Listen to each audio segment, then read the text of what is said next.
আসসালামু আলাইকুম। আমরা এই যে ওয়ার্ডপ্রেস বাংলা সিরিজ, সেই সিরিজের একদম শেষ ভিডিওতে চলে এসেছি।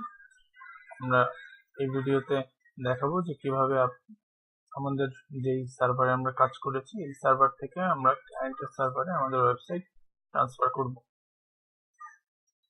তো আসুন, আমরা এটা হচ্ছে আমাদের বর্তমান যে jobvandar.com সেই সাইটের সি প্যানেলে আছি আমরা। দেখেন যে এখানে সি প্যানেলে আমরা পাবলিক HTML এ আমরা এই পুরো এই দুইটা বাদ দিয়ে, কারণ এই দুইটা তো অন্য দুইটা ওয়েবসাইটের ফোল্ডার, তো এই দুইটা বাদ দিয়ে বাকি রুটের যতগুলি ফাইল আছে সবগুলি ফাইল আমরা জিপ করেছি এবং জিপ করে ডাউনলোড করেছি। ডাউনলোড করে আমরা আমাদের যে ক্লায়েন্টের সার্ভার বা আমাদের আরেকটা যে সার্ভার, আমাদের মূল যে সার্ভার ল্যাবের মধ্যে আমরা জব ভান্ডার নামে একটা ফোল্ডার করেছি। সেই ফোল্ডারের মধ্যে আমরা এই জিপ ফাইলটা আমরা ভিডিও যাতে লং না হয় সেই সুবিধার্থে আমরা এখানে অলরেডি আপলোড করেছি। এই ফাইলটা আমরা এখন এক্সট্রাক্ট করব। এক্সট্রাক্ট করলাম, আমরা অন লেভেল উপরে যাই, দেখেন সবগুলি ফাইল এখানে চলে এসেছে। আমরা এটা ডিলিট করে দিতে পারি। ডিলিট করে দিলাম।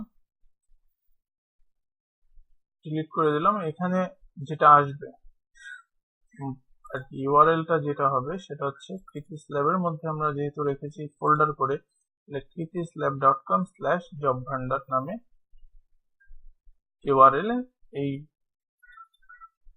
ওয়েবসাইটটা শো করবে। ঠিক আছে, এখন হচ্ছে আমরা এই আমাদের যে সাইট জব ভান্ডার থেকে আমরা ডাটাবেসটা আমরা নিয়ে আসবো। আমরা তো ফাইল নিয়ে এসেছি, আমরা এখন ডাটাবেসটা নিয়ে আসবো। phpMyAdmin ডাটাবেস হচ্ছে জবস।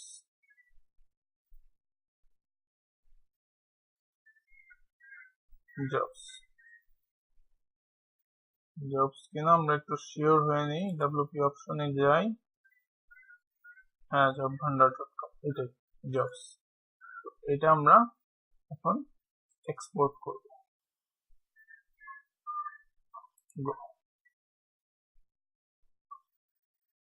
ডাটাবেস অলরেডি ডাউনলোড হচ্ছে।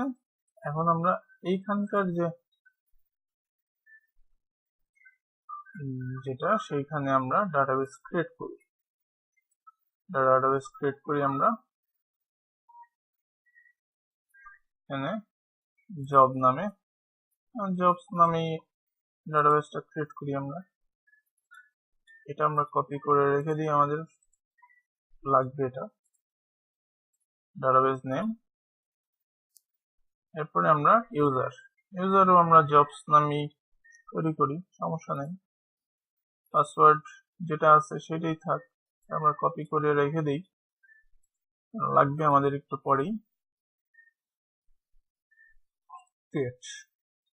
ডাটাবেস নেম এবং ইউজার নেম একই, সেহেতু এটা আমরা কপি করলাম না।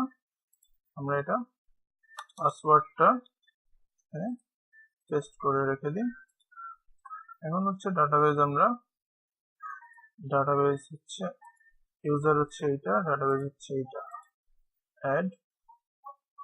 অ্যাড করলাম, অল প্রিভিলেজ, মেক চেঞ্জ, গো। এবার আমরা যাব কোথায়? এবার আমরা যাব phpMyAdmin এ গেলাম।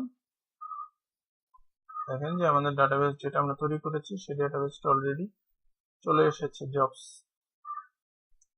এই ডাটাবেসের মধ্যে আমরা এখন ওই ডাটাবেসটা ইম্পোর্ট করব।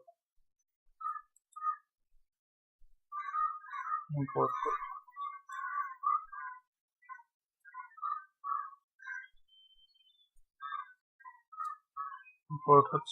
হয়ে গেছে। এবার যদি আমরা রিলোড দিই, 12টা টেবিল, এখানেও কিন্তু 12টা টেবিলই ছিল। আমরা যদি চাই 12টা টেবিলই ছিল। তো ডাটাবেস চলে এসেছে। এখন আমরা ডব্লিউপি অপশনে যাই, আমাদের ইউআরএলটা চেঞ্জ করতে হবে। এখানে আমরা দিব হচ্ছে আমাদের ppslab.com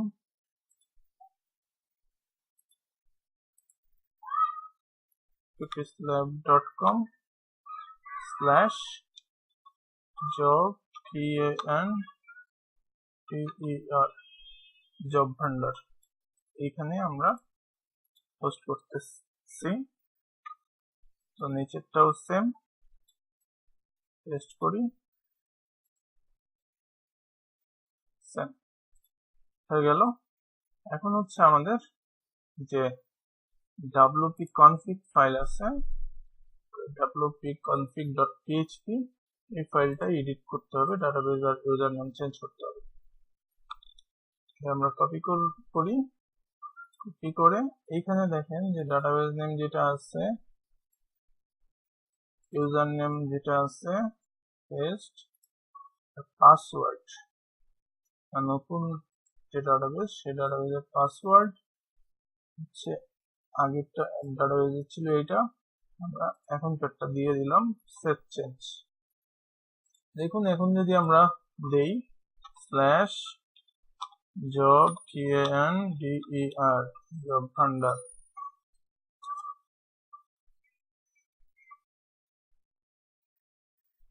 দেখুন চলে এসেছে। এখানে যেটা ছিল দেখেন, আমরা যদি মিলাই দেখি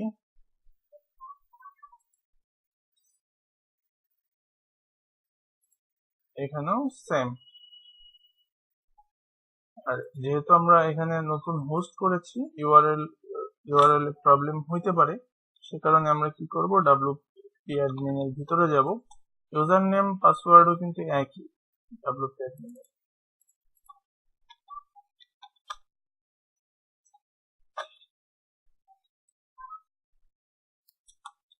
ঢুকলাম। ঢুকে আমরা যে কাজটা করব প্রথমেই, সেটা হচ্ছে পারমালিঙ্কে যাব। পারমালিঙ্কে গিয়ে আমরা পারমালিঙ্কটা প্রথমে প্লেন দিব, তারপরে আমরা পোস্ট নেম দিয়ে চেঞ্জ করব। পারমালিঙ্ক ইমেজ ভিডিও এইসবে যদি ইউআরএল কোনো সমস্যা থাকে সেটা সলভ হয়ে যাবে। আশা করি আপনারা কিভাবে একটা ওয়ার্ডপ্রেস ওয়েবসাইট বানিয়ে সেটা ক্লায়েন্টকে ডেলিভারি করতে পারবেন, এই পুরো প্রসেসটা আমাদের ভিডিও থেকে আপনারা আশা করি যে বুঝতে পেরেছেন। এবং আমাদের চ্যানেলটি অবশ্যই সাবস্ক্রাইব করবেন, আমাদের ভিডিওগুলি লাইক, শেয়ার এবং কমেন্ট করে আমাদের পরবর্তী কাজ করার জন্য অনুপ্রেরণা যোগাবেন, সে আশাবাদ ব্যক্ত করছি। সবাইকে ধন্যবাদ।